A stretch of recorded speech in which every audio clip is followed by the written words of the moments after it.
noticia requiere profundidad. En Notimundo están los protagonistas de la noticia.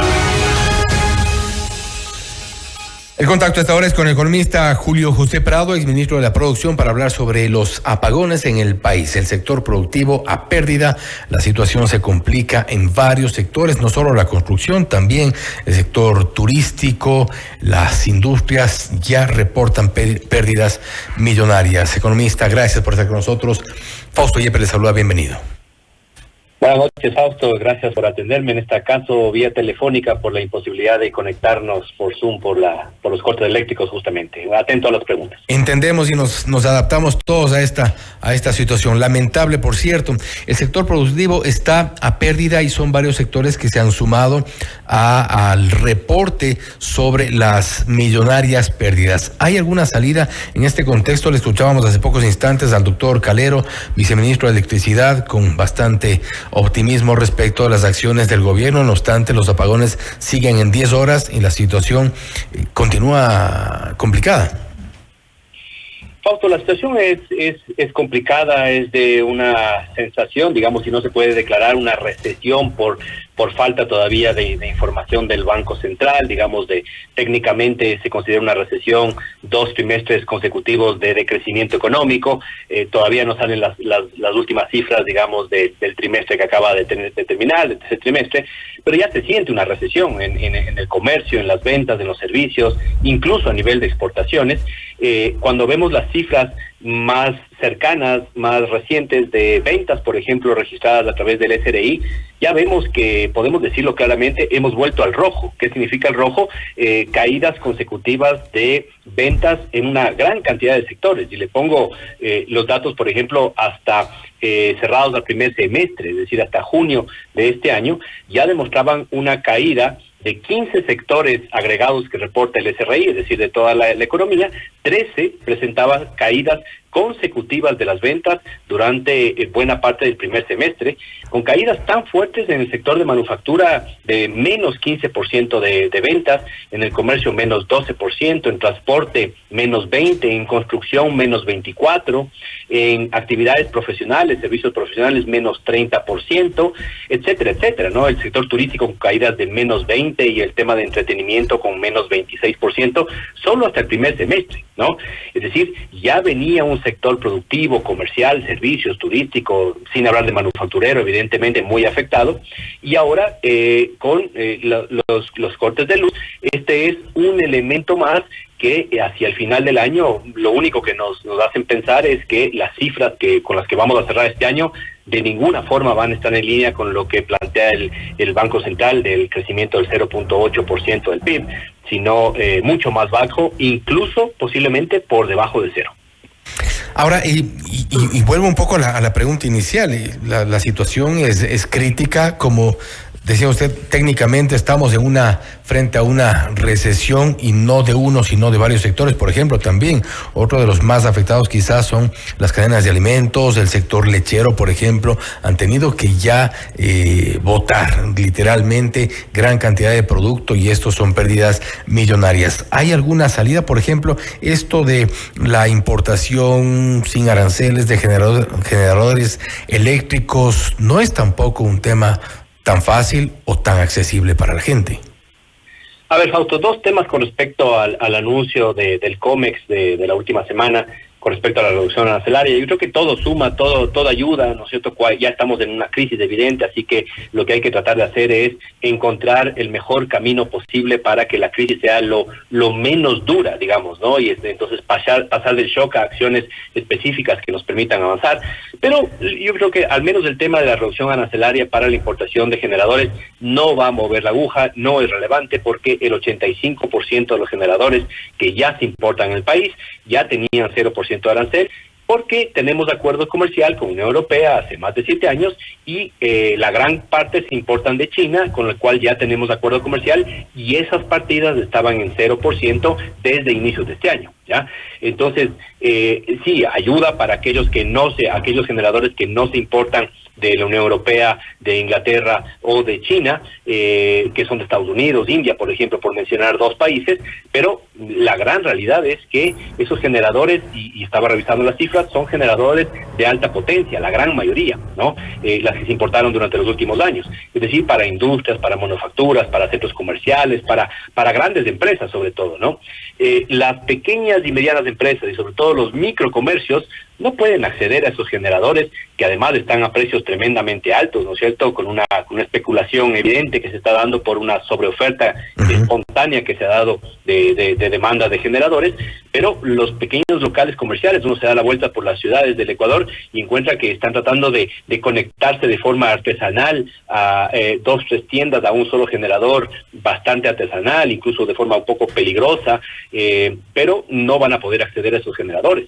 Las grandes industrias, Fausto, la industria que utiliza cadena de frío, hablemos de la industria pesquera, de la industria camaronera, por ejemplo, por poner los ejemplos, o la industria que utiliza mucho calor, la industria acerera, la industria de metalmecánica, de cerámica, no puede cubrir toda su demanda energética con los generadores. Entonces, sin ninguna duda, esta crisis, lo único que puede paliarla es que se disminuya la cantidad de horas de apagones, porque si no, lo que estamos teniendo es lo que va a suceder. Como este mes vamos a tener una caída de las ventas realmente fuerte, que en algunos sectores ya nos comienza a recordar caídas tan fuertes como las que tuvimos en épocas del COVID, ¿no?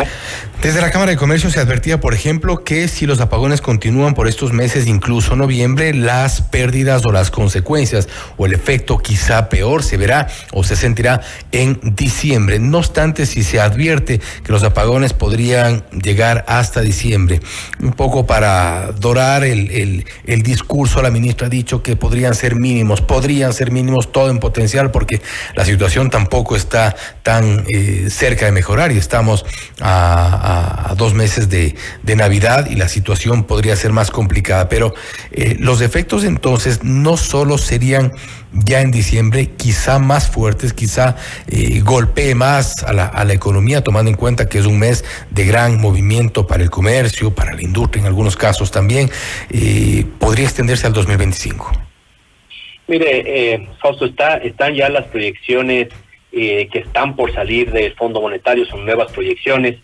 Algunos colegas aquí afuera del país con los que he estado conversando piensan que es altamente probable que el FMI y algunas otras casas que hacen ratings, análisis, proyecciones económicas ya no nos pongan en el 0.1% que ellos nos ponían para inicio de este año, que era prácticamente un crecimiento nulo, que ellos ya lo ponían desde el inicio del año, sino con esta nueva recaída, digamos, ya relacionada con el tema de los apagones, pues es muy probable que estemos por debajo del cero, ya con una crisis económica declarada para este año. Y la problemática que están teniendo, sobre todo los sectores productivos, industriales, con los que evidentemente yo sigo en contacto y monitoreando lo que sucede, el problema es que no se ve una salida justamente de aquí hasta diciembre, sino que la gran cantidad de empresas, de gremios, de la banca incluso, ya le voy a comentar un poco lo que está sucediendo ahí, están comenzando a pensar que esto se puede ir al menos hasta el primer trimestre del próximo año, y eso ya va a significar que el inicio del 2025 va a ser quizás incluso más malo de lo que fue el inicio del 2024, que ya fue complicado, ¿no? Y que esperábamos más bien, Fausto, que el segundo segundo semestre de este año, sobre todo lo que pasó en julio, agosto, parecía que había una especie de respiro para la economía, pues evidentemente septiembre, octubre de lo que va este año ha sido muy malo y estamos ya en números rojos. Ahora, permítame comentarle rápidamente el tema bancario. Yo estoy, evidentemente, como mi labor también anterior fue expresidente de la Asociación de Bancos, estoy muy en contacto con los banqueros, con los segmentos de riesgo y demás, y lo que se está ya revisando en este mismo momento es cómo se va a lidiar con el aumento de la morosidad en la cartera de créditos, ¿no? Que ya venía creciendo, y sobre todo la morosidad en el segmento de microcrédito, que ya estaba creciendo, que estaba por cercano al 7% para el sistema bancario y mucho más arriba para el sector cooperativo, demostrando una debilidad de la economía y de las personas para poder pagar sus deudas.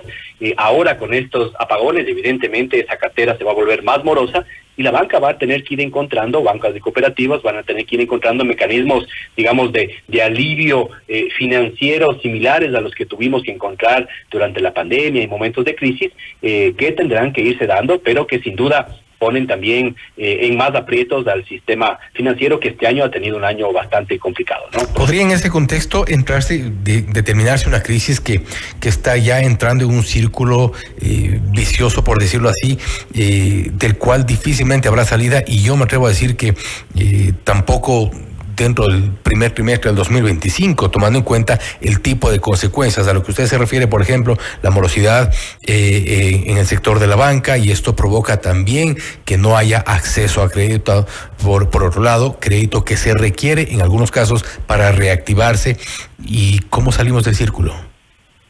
Sí, a ver, digamos, para tratar de poner una buena noticia en el contexto, el sistema bancario, bueno, está estable, está firme, como siempre, ¿no es cierto? Entonces no hay ningún riesgo de una crisis bancaria, de una desdolarización, que la gente comienza siempre a y eso es importante destacarlo, claro. Eso siempre es muy importante mencionarlo.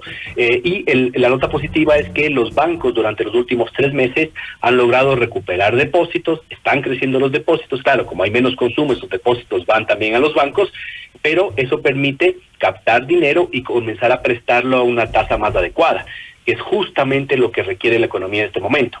Pero no hay que poner pañitos de agua fría sobre la calentura. Es evidente, Fausto, que estamos en una situación muy compleja. Se suma esta crisis energética a la crisis que ya había de bajo consumo, a la crisis de falta de inversiones y sin duda a la crisis de inseguridad. Entonces estamos atravesando lo que en otros lugares, en otros países se llama una policrisis, una multicrisis, digamos, de la cual en este punto lo que se puede hacer es va a depender mucho también del gobierno, del espacio que tenga para poder hacer inversión pública, del espacio que tenga para poder reactivar cualquier proyecto relacionado con el sector energético. Hemos escuchado que varios de ellos están en camino. Esperemos que realmente en los próximos meses, máximo 3 meses hasta finalizar el año, se pueda realmente revertir esta situación. Si no, el inicio del 2025 va a ser absolutamente complicado para el sector productivo. Ahora bien, y para cerrar esta parte, ustedes como sector de la producción, varios otros sectores también sufrieron la crisis energética desde varios meses anteriores, incluso mucho antes de este gobierno. Durante el gobierno anterior ya se avisoraba este tipo de crisis, el estiaje y la situación en la que estaba el parque termoeléctrico, lo cual iba a complicar las cosas. ¿Creen ustedes que en estos 9-10 meses de gobierno no se ha reaccionado de la forma en la que se debió reaccionar, tomando en cuenta que asumieron el gobierno sabiendo lo que había una crisis? Fausto, yo siempre trato de ser muy cauto, habiendo yo estado, digamos, en el gobierno anterior y habiendo vivido la complicación tan grande que es poder ejecutar cualquier proyecto público, ¿no es cierto? Es muy complicado. Sí hay que decir que el principal problema del país, bueno, había 2 grandes problemas muy grandes de resolver, muy difíciles de resolver: el tema de la inseguridad, pero sin duda el tema de la electricidad. Se sabía que había una crisis en medio de la campaña electoral, y parecería que sí hay algunas decisiones que podían haberse tomado alrededor del mes de abril, mayo, ¿no es cierto?, que de alguna forma podían haber previsto algunas inversiones, algunas soluciones, parches temporales, pero que nos tendrían quizás un poquito mejor. Ahora, mire, ¿cuál sería la recomendación, digamos, desde la experiencia que yo pude tener en el ministerio, en el cual sí tuve relación con varios inversionistas en el sector energético, energías renovables, eólicas y demás? Hay muchísimas trabas burocráticas en los ministerios, sobre todo en el Ministerio de Energía, y de los sindicatos de SELEC, de las empresas eléctricas, etcétera y demás, que se oponen muchas veces a hacer inversiones por intereses propios. No sé qué intereses serán, pero se oponen. Le pongo un solo ejemplo. Cuando nosotros tratamos de sacar los proyectos fotovoltaicos del Aromo, el proyecto eólico de Bionaco 3 y algunos otros proyectos relacionados con empresas de Francia, España y Estados Unidos, que estaban proyectos por $500 millones totalmente financiados. Apenas estaba por salir los proyectos, el sindicato de SELEC puso un amparo constitucional y se tuvo que frenar absolutamente todas esas inversiones y todavía están frenadas muchas de ellas, ¿no?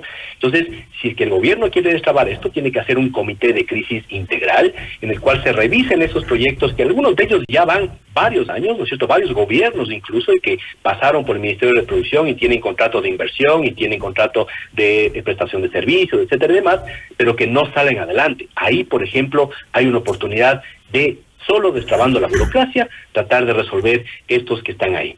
Y el resto, pues bueno, ya serán contrataciones de barcazas de emergencia, termoeléctricas de emergencia y demás, y ahora tocará pagar a sobreprecio el tema y evidentemente esperar que mejoren las condiciones climáticas para avanzar. Pero estamos, y esto es importante decirlo, Fausto, ya en una situación crítica, crisis a todo nivel, y eso es lo primero. Estamos entrando en una situación muy difícil y hay que reconocerlo para que las empresas puedan tomar mejores decisiones y dentro de la incertidumbre al menos saber que esto no es un tema de corto plazo, hay que prepararse mejor, hay que comenzar a cambiar las estrategias y evidentemente reducir costos, mantener liquidez, etcétera, que es lo que pueden hacer las empresas desde su lado.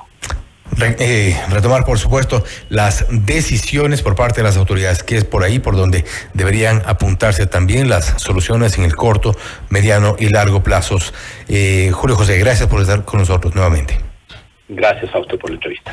El economista Julio José Prado, exministro de Producción, hablando sobre los apagones en nuestro país, el sector privado, el sector productivo a pérdida. También ha mencionado que técnicamente, de acuerdo a los números, estaríamos ya en un proceso de recesión. Las trabas burocráticas son otro de los problemas que ha enfrentado el sector público para generar inversiones que podrían haber reducido la crisis energética en nuestro país. Esto es Notimundo Estelar, siempre bien informados. Noticias, entrevistas.